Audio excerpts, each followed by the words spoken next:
Is your self-image secretly hurting you?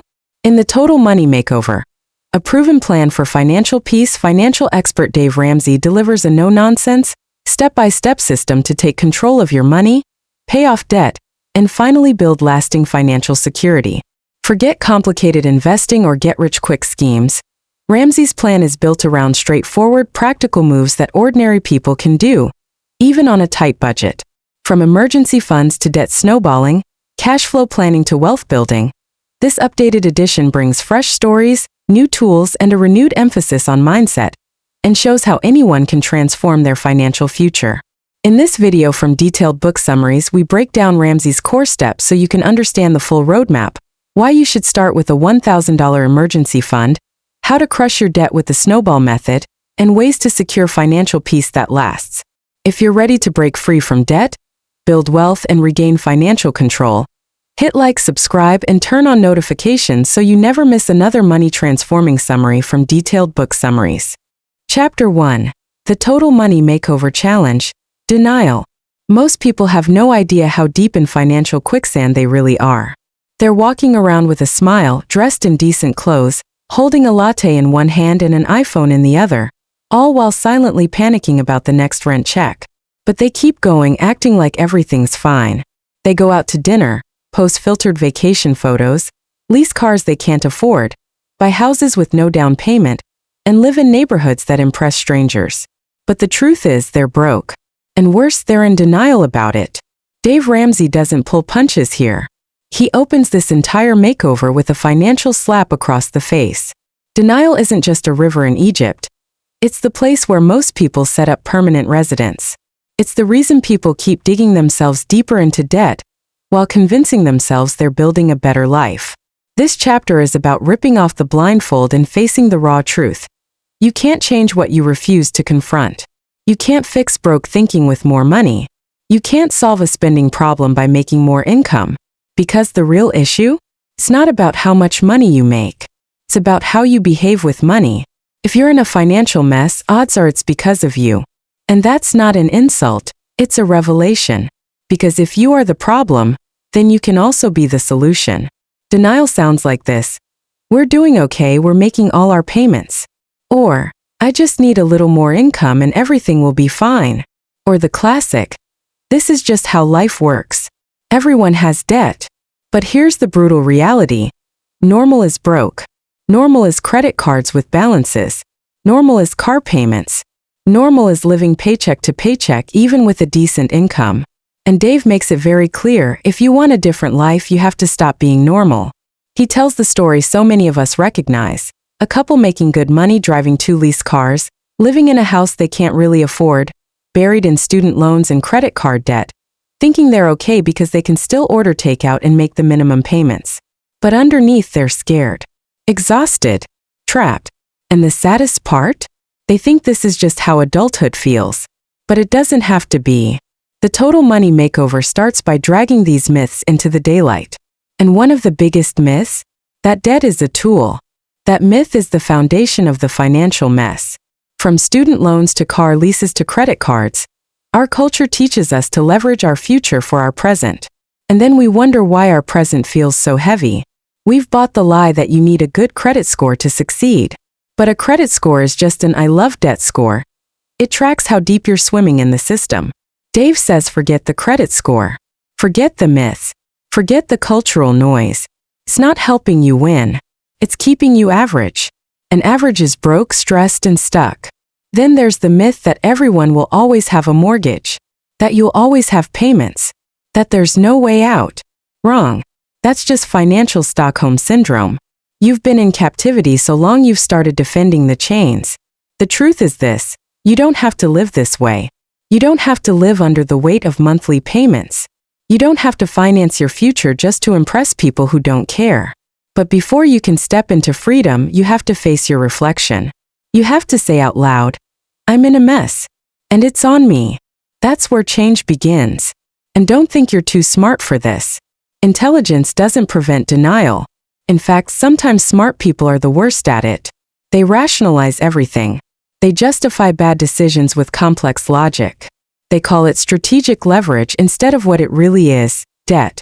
They think they're managing their finances when really, they're managing appearances. And all the while the stress grows. The beautiful thing is that once you stop pretending, you start gaining control. You move from surviving to building. You start making decisions based on values, not vibes. You stop reacting and start planning. And that's what this makeover is. It's a plan. A brutal, tested, real-life plan to get you from broke and stressed to strong and stable. But it only works if you're willing to walk out of denial and into ownership. Dave doesn't sugarcoat this part. People will think you're weird when you start. You'll say no to things others say yes to. You'll skip dinners out, drive a beater car, and throw extra cash at debt instead of vacations. And people will ask if you're okay. But weird pays off. Normal is broke. Weird is free. This chapter isn't about budgeting. It's not about baby steps yet. It's about burning the lie. It's about reaching the point of disgust, where you're done living in financial chains, where you don't care what people think, where you decide that peace is better than prestige, and control is better than chaos. That moment when you own the mess, face the fear, and get sick enough to do something radical. That's where the Total Money Makeover truly begins. Chapter 2. The Total Money Makeover Mythology. You've heard them all your life. Slick phrases dressed as wisdom. Catchy, repeated slogans that sound smart, logical, even comforting. Things like you'll always have a car payment, or you have to build credit, or debt is a tool.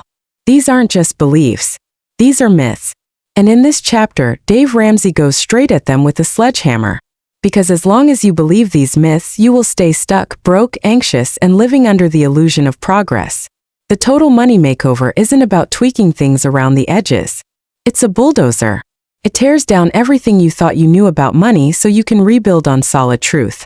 And before you can follow the steps that change your life, you've got to expose the lies that are holding you hostage. The first myth Dave takes down is the one that so many people cling to, the belief that debt is a tool. That it's neutral. That, in the hands of a smart, savvy person, debt can be leveraged for success. But look around, if debt were a tool for building wealth, wouldn't we see more wealthy people with debt? The truth is, debt builds banks, not people. It builds stress, not strength. And calling it a tool doesn't change the fact that it's a form of slavery dressed in financial terminology. People use debt like it's a strategy, but what they're really doing is using tomorrow's income to buy today's desires. They're gambling on the future. And when life throws a curveball, as it always does, suddenly that future paycheck doesn't show up the way you thought it would. And now the debt? It's not a tool. It's a noose. Then there's the myth of the FICO score, that 3-digit number that supposedly defines your financial worth. You're told you need it for everything: renting an apartment, buying a car, getting a mortgage. You've been taught to protect it, nurture it, even worship it. But here's the truth. Your credit score doesn't measure wealth. It doesn't measure responsibility. It measures how well you play the game of debt. You only have a FICO score if you're constantly borrowing, paying interest, and repeating the cycle. Dave says forget the score, ditch the game entirely. You don't need a good credit score if you're not borrowing money. You need cash, discipline, and a plan. That's it. Another popular lie? That car payments are just a way of life. That you'll always have one. That it's normal to drop $600 a month on something that loses value the second you drive it off the lot. But it's not just normal. It's financially insane. Cars are a terrible investment. They depreciate faster than almost anything else you buy. Yet millions of people take on 5- and 6-year loans for cars they can't afford, just to feel successful. Dave challenges that thinking and says, pay cash for your car, even if it's a beater. Drive like no one else now so later you can drive whatever you want debt-free. And what about student loans? That's another big myth. You can't go to college without them. That's just what the lenders want you to believe. Dave says it's not just possible to graduate debt-free, it's smarter. Community college, scholarships, working part-time, going slower, there are other ways. But most people don't question the system because they've been told for years that student loans are a wise investment. The truth? They're shackles that follow you long after graduation. Then there's the big one, the mortgage myth. People believe you'll always have a house payment. But why? Just because it's common doesn't mean it's necessary. Dave says the goal isn't just to have a house, it's to own your house. Free and clear. And it's possible. It starts with rejecting the idea that 30 years of debt is the only way to have a roof over your head. You don't have to play the bank's game for the rest of your life. You can own your home and sleep like a baby, without the weight of payments crushing your peace. And finally, perhaps the most dangerous myth of all, that financial peace is unattainable, that only rich people can experience true freedom. That's a lie. Peace doesn't come from more money. It comes from control, from clarity, from having a plan and living below your means. Dave has seen it time and time again. People with modest incomes, little education, and no help from family or connections completely transform their financial lives. Not because they hit the lottery, but because they stopped believing lies and started acting on truth. That's what this makeover is really about. Not just your budget or your debt, it's about your beliefs. The wrong beliefs lead to the wrong actions, and the wrong actions keep you broke. But once the lies are exposed, you get to choose. You get to step into a new way of thinking, one that's based on timeless principles, not trends. This chapter isn't just informational, it's confrontational. It forces you to look at the stuff you've been repeating without questioning. It dares you to tear down what culture built inside you. It invites you to think for yourself. And when you do, when you really open your eyes, you start to see the myths for what they are: distractions, chains, financial junk food. And the sooner you purge them, the stronger, faster, and freer your journey becomes. So, are you ready to believe something better? Then you're ready to keep going. Chapter 3: Debt is not a tool. This is the breaking point. The truth teller. The moment in your total money makeover when the fog lifts and you finally see debt for what it really is. Not a friend, not a helper, not a stepping stone. It's a trap. It's a lie. It's the velvet handcuffs that feel comfortable until you realize you've been arrested by your own spending habits. Debt is not a tool. It's marketed like one, like a hammer that builds homes or a wrench that tightens your financial game. But what it really does is chain you to your past decisions and rob your future before you even get there. And in this chapter, Dave Ramsey doesn't just argue against debt. He wages war on it. The world will try to convince you otherwise. Your bank will hand you a brochure with smiling faces, flexible repayment plans, and promises of freedom. Your friends will nod approvingly when you lease a new car. Even your family might encourage you to take out a loan, just this once to get ahead. But here's the bottom line. Every time you use debt, you're trading ownership for obligation. You're handing control over to someone else. You're saying, "I'd rather have it now and pay for it later," which sounds innocent until later shows up with interest. Let's break this down. Debt gives you the illusion of speed. It lets you jump ahead in the game, buy the house before you have the savings, drive the car before you've earned the cash, wear the clothes, flash the tech, and live the life you want. Now, but here's the problem. Debt never speeds up your life. Slows it down. It drains your monthly income. It introduces risk, kills options, and it invites stress into your house to sleep on your couch and eat your groceries for the next decade. You don't own the thing you bought. The bank does. The lender does. You're just a glorified renter with extra responsibilities and late fees. And don't say you're building credit or using leverage. That's financial nonsense dressed up in Wall Street language. Debt doesn't make you smarter and it doesn't make you rich. If it did, America, the land of debt, would be the wealthiest and happiest nation on earth. But we're not. We're buried in payments and we're scared. And that's not freedom. Dave pulls this apart with real-world examples. You think a car loan is just part of life? Wrong. It's a ball and chain with 4 wheels and a warranty. You think a student loan is good debt. Try telling that to the 30-year-old still living with roommates because their monthly loan payment is a second rent. You think a credit card is smart if you pay it off each month? Maybe. But studies show the average person spends more with plastic than with cash, just by swiping. The psychological warfare, and guess what? The banks are winning. Debt always costs more than you planned. It always sticks around longer than you expected. And it always pulls harder than you anticipated. Even 0% interest deals are traps. They bet you won't pay it off on time, and they're usually right. Then you get hit with retroactive interest fees, and the shame that comes from once again being caught in the fine print. The wealthy, they avoid debt like it's poison. They use cash. They negotiate. They wait. They build wealth slowly, patiently, and intentionally. The broke? They think debt is a strategy. They chase what looks rich and end up stuck, anxious, and blaming the system. But here's the real mind shift. Being debt-free isn't about deprivation. It's about power. When you don't owe anyone, you have choices. You can save. You can give. You can invest. You can walk away from a toxic job.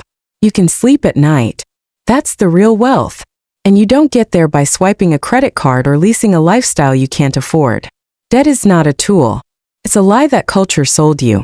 It's a crutch that feels necessary until you realize you can walk just fine on your own. And the day you reject debt fully, completely, is the day you begin to take your life back. The Total Money Makeover works because it starts with this hard truth. There's no such thing as good debt. There's no financial situation that's improved by owing someone. And there's no excuse good enough to justify staying chained to payments for the rest of your life. So if you're ready to win with money, if you're serious about peace, power, and real progress, it starts right here. Burn the credit cards. Cancel the myths. And declare it out loud. Debt is not a tool. It's a thief. And you're done letting it steal from you. Chapter 4: Money Myths. We've been lied to. Not just once. Over and over again. Slick lies. Clever lies. Comfortable lies. Lies wrapped in shiny marketing campaigns. Financial advice from broke friends, and family traditions that should have died with rotary phones. Chapter 4 is where Dave Ramsey grabs those lies, drags them out into the sunlight, and burns them down. Because until you kill the myths, you'll keep making the same money mistakes. Let's start with the classic. If I loan money to friends or relatives, I'm helping them. No, you're not helping them, you're probably hurting them. Why? Because money loans change relationships. They don't solve problems. They create power dynamics, tension, guilt, and bitterness. And even if they pay you back, the relationship rarely stays the same. Dave's clear on this. If someone needs help and you're able, give, don't lend. Generosity builds connection. Lending builds resentment. Then there's the next myth. By co-signing a loan, I'm helping someone who couldn't get approved otherwise. Yeah, exactly. They couldn't get approved because the bank thinks they're a risk. And you're about to co-sign your peace of mind away for someone else's poor track record. Statistics show that in most cases, the person who co-signs ends up paying the debt. So what's really happening? You're signing up for pain wrapped in good intentions. Next, we've got car payments are just part of life. This one's drilled into our heads from day one. Commercials show shiny new cars. Dealerships dangle low monthly payments. Society nods along. But here's the deal. A car payment isn't mandatory. It's just normal. And normal is broke. The average car payment in America is over $700 a month. That's more than some mortgages. And it's all for a vehicle that drops in value the moment you drive it off the lot. Dave's solution? Pay cash. Even if that means driving a dented, decade-old bucket. That ugly car with no payments is beautiful compared to the new one you owe your soul on. Then there's the credit card culture myth. You need credit to survive. You don't. You don't need a credit card to travel, rent a car, or shop online. You can use a debit card for all that. The credit score, remember, only measures how well you handle debt, not how wealthy or responsible you are. But the myth is loud. It's persistent. And it's profitable for banks. Not for you. You think you're collecting points. They're collecting interest. Another lie we eat up is, you'll always have a mortgage. That's what everyone says. It's like the financial version of Stockholm Syndrome. But Dave breaks that thinking wide open. You don't have to carry a house payment for 30 years. You can pay it off early. You can attack it like you attacked your debt, with focus and fire. And when you own your house free and clear, you sleep differently. There's a quiet strength in knowing no one can take your roof away because it's paid for in full. Then we get to the myth that ruins so many lives. Leasing a car is a smart move. It's not. It's the most expensive way to operate a vehicle. It's a financial shell game that gives you nothing at the end of the term. No ownership, no equity, just years of payments and a contract full of traps. Leasing isn't for winners. It's for people who've been sold the idea that looking rich is more important than being rich. Another myth? I need to keep my mortgage for the tax deduction. Think about that. You're spending $1 to save a quarter. That's not smart. That's financial gymnastics. The best tax deduction you can get is owning your home and putting your money toward actual wealth, not just escaping the IRS. And the myth that's probably done the most damage of all. Debt is a tool if used wisely. No, That's what broke people say to justify staying broke. If debt was so wise, why are the people using it so stressed out? Why are they paycheck to paycheck, drowning in interest and terrified of losing their job? Because debt doesn't give you options, it takes them away. Dave wraps this chapter with a challenge. Start thinking for yourself. Stop parroting what everyone else believes. Look around, are these myths helping people win? Are they building wealth, peace, security? Or are they trapping people in a financial fog, with payments around every corner and anxiety in every checkbook? You don't need better luck. You don't need more income. You need clarity. You need to identify the myths, call them lies, and walk away from them like a burning building. This chapter isn't just about theory, it's about demolition. Because you can't build a new financial house until you tear down the rotten one you've been living in. Chapter 5, 2 more hurdles. Ignorance and keeping up with the Joneses. There are 2 things keeping most people broke. Not income, not the economy, not bad luck or politics. The 2 real enemies are far more personal. Ignorance and comparison. And in Chapter 5, Dave Ramsey goes after both like a bulldozer. Because until you face these 2 hurdles head-on, your total money makeover isn't going anywhere. Let's talk about ignorance first. Not stupidity, ignorance. There's a difference. Stupidity is permanent. Ignorance is fixable. It just means you don't know what you don't know. And most people are financially ignorant simply because no one ever taught them how money actually works. Our schools didn't. Our parents didn't. Our culture sure didn't. And the money messages we did get? They were mostly garbage. We're taught to work hard, get a good job, buy a house, use credit cards to build history, and maybe one day invest in something we don't understand. We're sold car leases, student loans, and home equity lines like they're upgrades in a video game. But nobody stops to ask, does this really work? Is this getting people ahead? Or just deeper into the pit? Dave makes it plain. Ignorance is dangerous, but it's also completely beatable. You don't have to have a finance degree. You don't need to be good at math. You need truth. You need principles. And you need discipline. That's it. And the truth is available now. You're listening to it. You're reading it. You're living proof that ignorance doesn't have to be your story anymore. But then comes the second hurdle, and this one's sneakier. Keeping up with the Joneses. You know the Joneses, right? They're your neighbors, your coworkers, your siblings. That couple on Instagram who just posted a vacation photo in Bali with their new matching designer bags. They look like they're winning. But here's the secret. The Joneses are broke. They just don't act like it. They're drowning in payments. Their smiles are financed. Their lifestyle is leased. Their vacations are on plastic. And their new furniture? That was a zero-interest trap they'll still be paying for 2 Christmases from now. The Joneses are the poster children for financial anxiety hiding behind style and status. And yet, we try to keep up with them. We see what they have and something inside us says, I need that too. Even when we don't. Even when it costs us our peace. Even when it means we have to fake wealth to feel accepted. That's the trap. Comparison kills contentment. You're not just fighting against your debt. You're fighting against a culture that tells you your worth is tied to how you look, where you live, what you drive, and how trendy your lifestyle is. But here's the truth bomb. Real wealth doesn't make a lot of noise. It drives older cars. It wears off-brand shoes. Says no to dinner out because it has a goal bigger than takeout. And it doesn't care what the Joneses think because real wealth isn't about image. It's about control, peace, and freedom. Dave doesn't sugarcoat it. If you want a total money makeover, you have to make a decision. Right now. Are you going to keep pretending? Or are you going to start winning? It means saying no when your friends are saying yes. It means skipping the new phone, the subscription box, the weekend getaway. It means budgeting, sacrificing, and driving a 15-year-old car while everyone else upgrades on credit.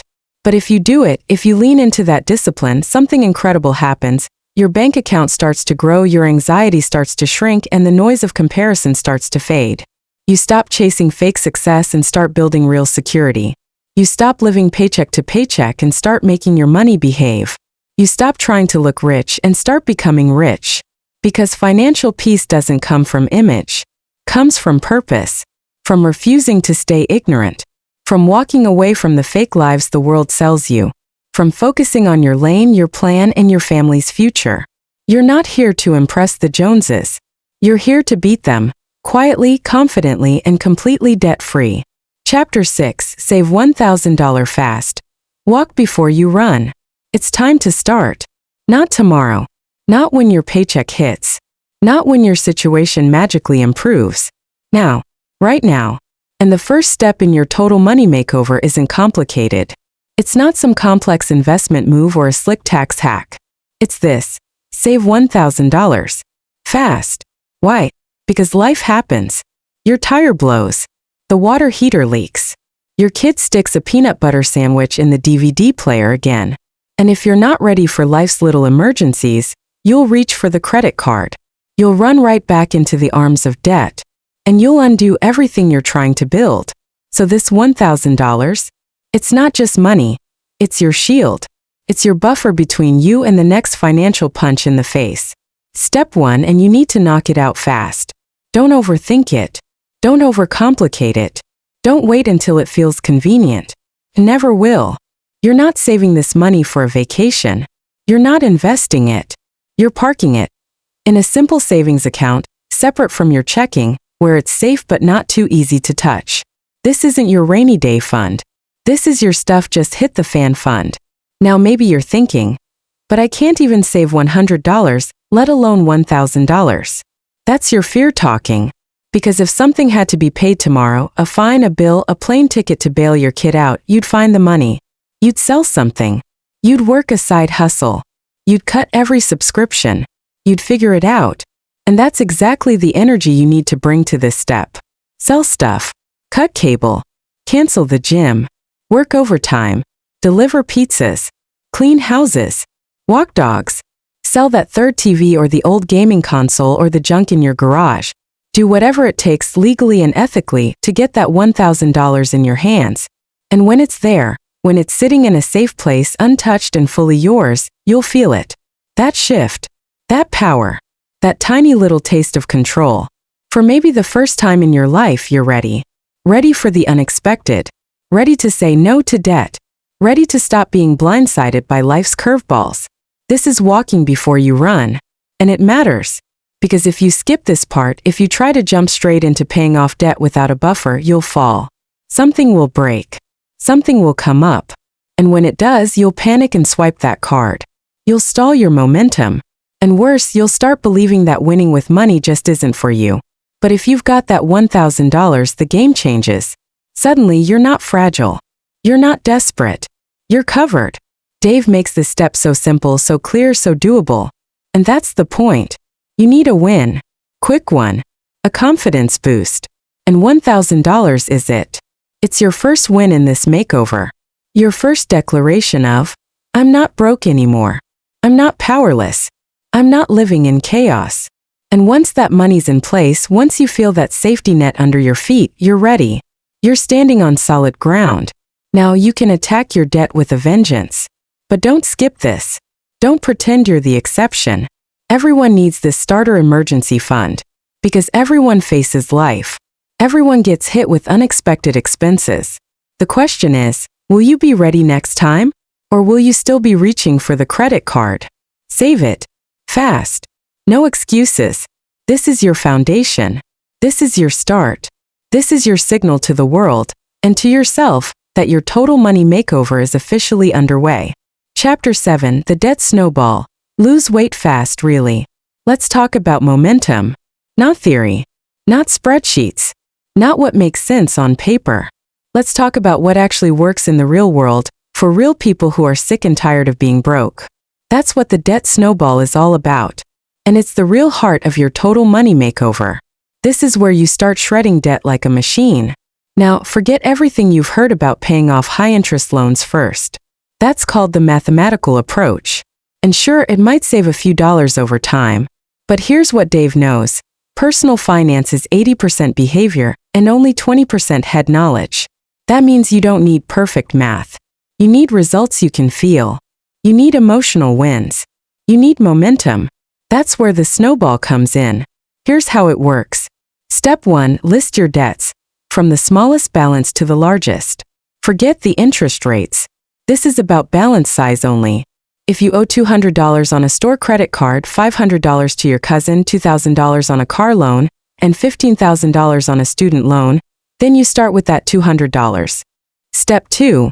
Make minimum payments on everything except the smallest one. That one, you attack it. You go scorched earth. You throw everything you can find at it: side hustle money, garage sale profits, bonuses, birthday cash, your food budget if you have to. Whatever it takes. Get it gone. When that debt is wiped out, you do something powerful. You take the payment you were putting on it and roll it into the next one. That's your snowball starting to build. Let's say that store credit card had a $50 monthly payment. Now that it's gone, you take that $50 and add it to the minimum payment on the next smallest debt. So now that $500 balance you were chipping away at, you're suddenly throwing $100 at it every month, then $150, then more. That's momentum. That's behavior change. That's how you start to feel like a winner. And when you feel like a winner, you keep pushing. And yeah, someone out there is going to say, but what about interest rates? Shouldn't I pay off the one with 24% first? No, because if this were about logic, you'd have done it already. But this isn't about logic. It's about traction. The snowball works because it gives you quick wins. And when you get those first few wins, you start to believe. You start to feel it in your gut that this is possible. And once belief kicks in, you go full throttle. Here's the truth Dave keeps driving home. Broke people don't stay broke because they're dumb. They stay broke because they never change their behavior. The debt snowball flips that. It changes your behavior one victory at a time.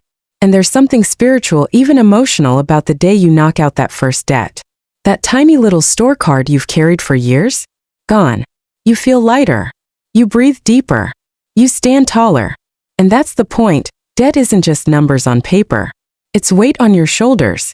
It's stress, fear, frustration, embarrassment.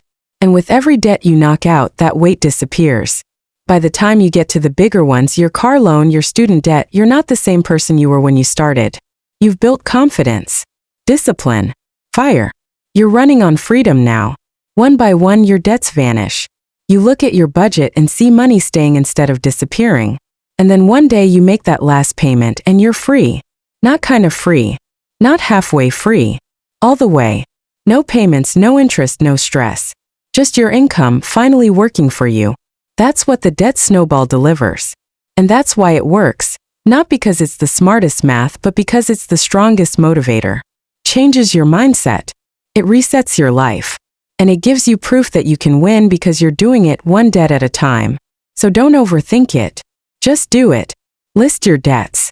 Attack the smallest one. Roll the payment into the next. Keep going. And let that snowball turn into an avalanche that buries your debt once and for all. Chapter 8. Finish the emergency fund. You've done the hard part. You knocked out every single debt except the house. No more car payments. No more credit cards. No more student loans or buy now pay later traps. You're breathing easier. You feel lighter. You're no longer living paycheck to paycheck. And now you're ready for the next move. That move? It's time to finish your emergency fund. Back in Chapter 6, you saved $1,000. That was your starter emergency fund. The training wheels. The buffer between you and Murphy's Law. But now, you're not the same person. You've got control. You've got margin. You've got traction. And it's time to build the real thing. A fully funded emergency fund of 3 to 6 months of expenses. Not income, expenses. What it costs to survive if everything falls apart. Rent or mortgage, utilities, food, transportation, insurance, your essentials.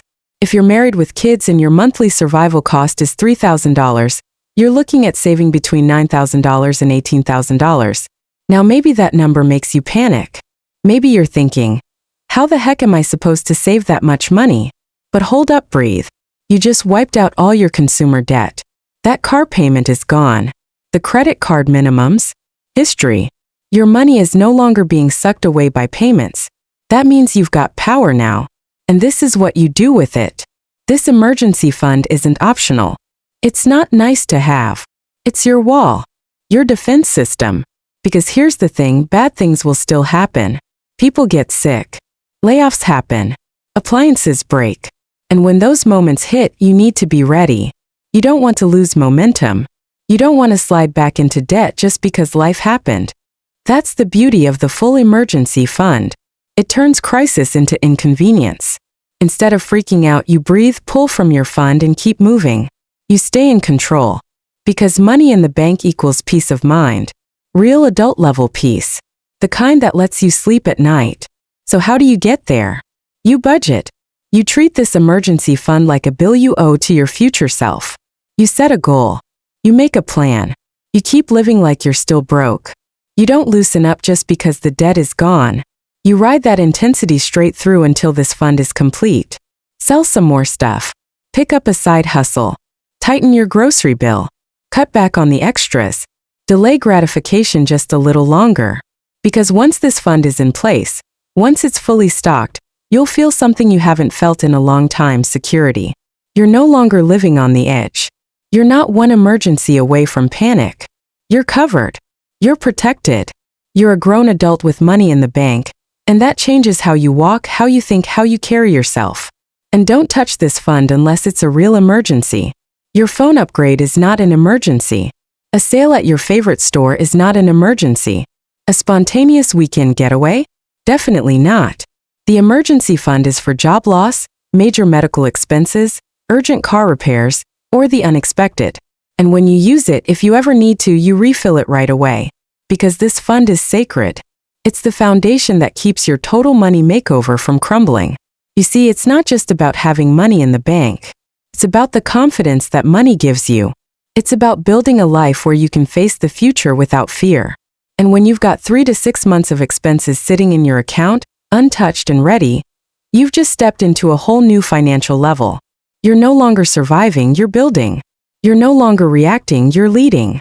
And now, with the emergency fund in place, you're finally ready to build real wealth. Chapter 9. Maximize retirement investing. Be weird. Let's just say it. Normal is broke. Normal is living paycheck to paycheck, stressing over bills, and hoping the government will take care of you in retirement. And if you want to follow the herd, go ahead, follow them right off the financial cliff. But if you're serious about winning, about building wealth that lasts, then you have to make peace with this. You're going to have to be weird. The average person retires with debt, little to no savings, and a lot of regrets. That's not going to be you. Not if you're walking through this total money makeover. You've done the groundwork, cleaned up the mess, paid off the debt, built a rock-solid emergency fund. Now it's time to go on offense. It's time to invest. Dave's rule here is simple and proven. Invest 15% of your gross income into retirement. Not 5%. Not whatever's left after the month's over. A deliberate, consistent 15% right off the top. Before you touch a dollar for anything else, that 15% goes toward your future.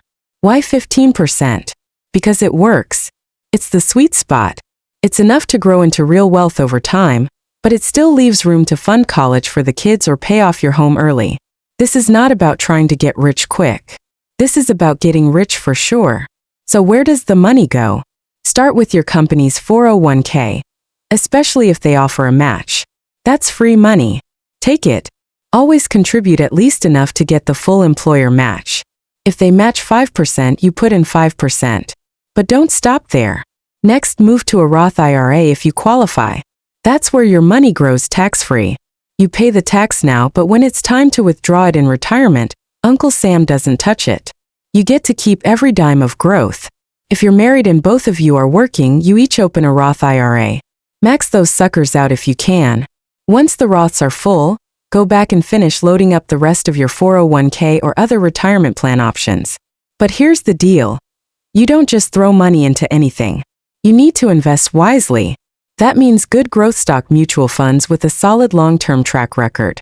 Dave suggests dividing your investments evenly across 4 categories: growth, growth and income, aggressive growth, and international. You don't need to be a stock market wizard. You just need to be consistent. You're not looking for home runs. You're looking for decades of steady performance. Investing is not a get-rich-quick scheme. It's a get-rich-slow and sure strategy, the kind that turns ordinary incomes into million-dollar retirements.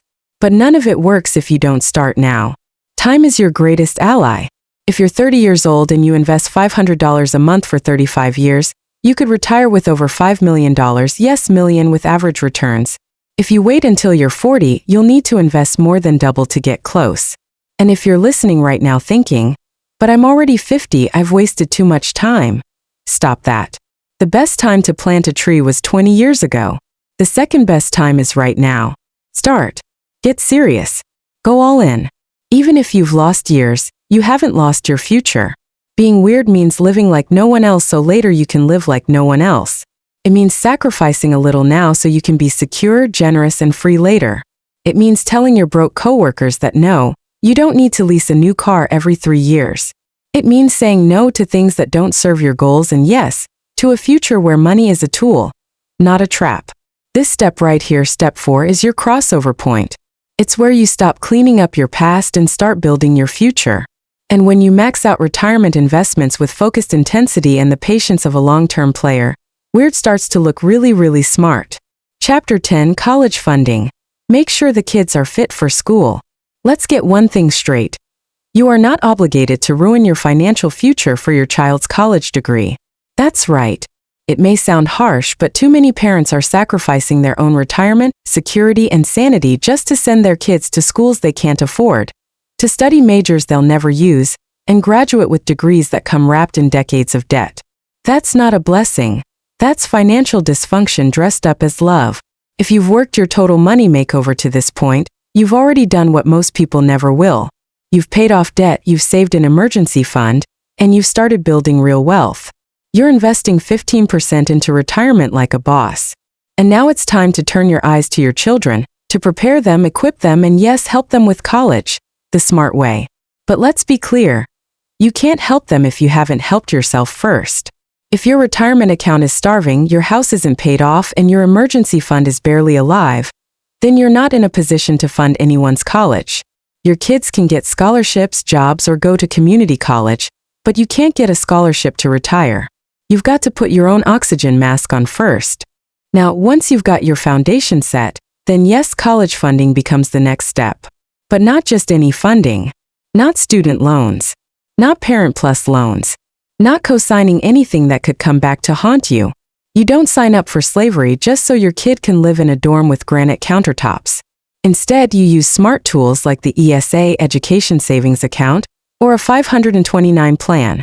These are tax-advantaged accounts designed to grow over time and be used strictly for educational expenses. With an ESA, you can invest up to $2,000 a year per child into mutual funds that grow tax-free, as long as it's used for qualified education expenses. If you want more room or your income is too high for an ESA, the 529 plan is your move. But be smart. Not all 529s are created equal. You want one where you can control the investment choices. You don't want some garbage plan that locks you into poor performance. And what if your kid decides not to go to college? That's fine too. These funds can be transferred to another child, or even used for your own continued education in some cases. The point is, you have options. Now let's talk mindset. College is not a birthright, it's a tool. It's a strategic move to get your child the skills they need to do meaningful, sustainable work. And too many parents and kids treat it like some luxury vacation or rite of passage. That's a lie. Nobody needs a $200,000 degree to get a $40,000 job. That's called financial stupidity. What they need is a plan. They need to start in high school, taking dual enrollment or AP classes. They need to apply for scholarships like it's a full-time job. They need to consider community college for 2 years and then transfer. And yes, they can get a job while in school. Working is good for their character. Why a 15-year? Because the payment may be a little higher, but the savings on interest are massive, and it forces you to think long-term. You'll pay it off faster, build equity quicker, and keep more of your income for your future. This is what weird people do. And weird people retire early. They build wealth. They give generously. They sleep well. When your house is paid for, everything changes. Your risk goes down. Your freedom goes up. You're no longer working to feed the bank, you're working because you want to, not because you have to. You become what Dave calls the paid-for-house club. It's a small group, but it's growing. Every month, more and more people are burning their mortgages and stepping into a life of true financial peace. So yeah, be weird. Pay off your house. And when the world tells you it doesn't make sense, smile and keep writing those checks. Because being debt-free, including the house, makes all the sense in the world. Chapter 12. Build wealth like crazy. Become the lord of the manor. You've made it through the grind. You've hustled, sacrificed, told yourself no 1,000 times, and now here you are. Debt-free. Emergency fund intact. Retirement rolling. Mortgage paid off. Most people never even come close to this place. But you? You're not most people. You've worked the plan. You've stayed weird. Now it's time to step into the next level. Build wealth like crazy. This chapter is where everything changes from defense to offense. You're not just surviving anymore. You're not just stable. You're dangerous now, to poverty, to mediocrity, to the lies you grew up hearing about money. You've taken back control of your life. And you're about to do something that most people only dream about. You're going to become wealthy, and not in a gimmicky, overnight success story kind of way. This is real. This is sustainable. This is generational. So how do you build wealth like crazy? You keep doing exactly what you've already been doing, but now it accelerates. You've removed all the weight slowing you down. Every dollar that used to go to Visa, MasterCard, car notes, student loans, and mortgage interest, now that money has a new job, to grow, to multiply, and to serve a bigger purpose. You continue maxing out your retirement investing, Roth IRAs, 401ks, whatever tools you've been using. But now, since your expenses are minimal and your income has increased, you can start exploring non-retirement investments too. Things like mutual funds, real estate, and brokerage accounts. Real estate, by the way, can be a powerful wealth-building machine, but only when you pay cash. You don't borrow to build wealth. That's a trap. You don't get rich with mortgages on rental properties. You get rich by owning them outright. A paid-for rental property puts money in your pocket every single month, without the stress of owing the bank. But wealth isn't just about buying assets. It's about living intentionally. You don't just build wealth to stack dollars. You build wealth to have options. You can give like never before. You can bless others. You can fund adoptions, build hospitals, support ministries, pay off someone else's debt, or change the direction of an entire family line. That's what real wealth is for: impact. And don't let anyone shame you for being rich. The idea that wealthy people are inherently greedy is one of the most toxic anti-success lies floating around out there. Money just magnifies who you already are. If you're generous broke, you'll be generous rich. If you're a jerk broke, you'll just be a jerk with a better car. The point is this: you're now in a position to do anything you want. Retire early? Sure. Keep working because you love it? Great. Travel the world? Why not? Start a business without debt? Yes. Buy 10 houses in cash and let them fund your grandkids' college? Absolutely. You're the lord of the manor now, not because you won the lottery, not because you inherited millions, but because you did the work. You got focused. You lived on less. You ignored the noise. You sacrificed. And now your money is finally working harder than you are. But here's the kicker. Don't let success make you lazy. You stay weird. You stay intentional. You keep a written budget every month. You keep your foot on the gas. Because financial peace isn't just about one big win. It's about consistent decisions over time that create a life you don't need a vacation from. And maybe most important of all, you teach others. Your kids. Your community. Your church. You don't keep this to yourself. You pass it on. Because this isn't just a total money makeover for you. It's a total legacy makeover for the people who come after you. So yes, build wealth like crazy. But never forget why. Never forget how you got here. And never ever forget you did this. You earned it. You built it. Now use it to change everything. Chapter 13. Live like no one else. You've heard Dave say it 1,000 times by now, and maybe at first it just sounded like a catchy line. If you will live like no one else, later you can live like no one else. But this isn't just a mantra. It's the essence of the total money makeover. It's the reward for every hard decision, every time you said no to yourself, every time you drove the old beater instead of upgrading, every time you skipped the vacation, the gadgets, the upgrades because you had a bigger goal in mind. And now? Now it's payoff time. Living like no one else means you're stepping into a version of life most people can't even imagine. You've got zero payments. Your house is paid off. Your retirement is set. You've got cash in the bank. Your kids' college is handled. There's food in the pantry and options on the table. You're no longer trading hours for survival. You're not working to pay off the past. You're building the future. You're living with margin, and margin is where peace lives. But here's the thing. This isn't just about money. Yes, the Total Money Makeover started with dollars and cents, but where it ends is far deeper. This is about freedom, control, dignity, legacy. It's about getting out of the trap that 90% of people live in, where stress, anxiety, and arguments are fueled by the weight of bills, debt, and uncertainty. Living like no one else means you're no longer defined by your paycheck. You're no longer at the mercy of interest rates or minimum payments. When the car breaks down, you fix it. When your neighbor loses his job, you help him. When you see a family struggling at Christmas, you step in. You can be generous without checking your account balance first. You can give because you want to, not because you're pressured to. And that kind of generosity feels better than anything you could ever buy. You remember those people who laughed at you, right? The ones who told you it was impossible, who thought you were cheap, who mocked your rice and beans lifestyle and made fun of your refusal to take vacations on credit. Guess what? They're still stuck. They're still making payments, still living paycheck to paycheck, still complaining about gas prices while financing their lifestyle to impress strangers. But not you. You made the hard choices. You walked the narrow path. You rejected what everyone else calls normal. And now you're standing in a place few ever reach. That's what live like no one else means. It means you don't just exist, you thrive. You don't just survive life, you lead it. And if you're married, this changes your relationship forever. Money fights? Gone. Financial stress? Erased. The resentment that builds when one partner overspends and the other panics? Done. What you're left with is unity, strength, and a shared mission. You've won together. You've sacrificed together. And now you get to dream together. If you're single, you get to be whole before you ever bring someone else into your life.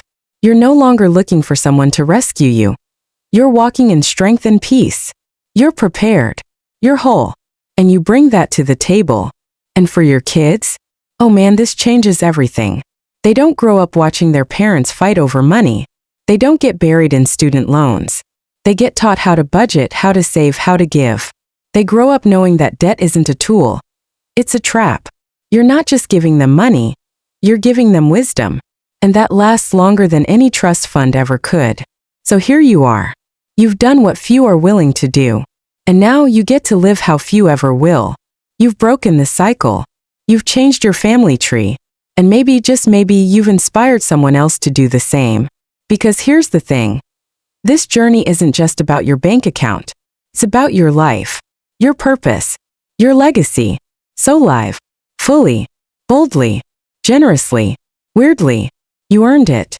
You lived like no one else. Now go live like no one else.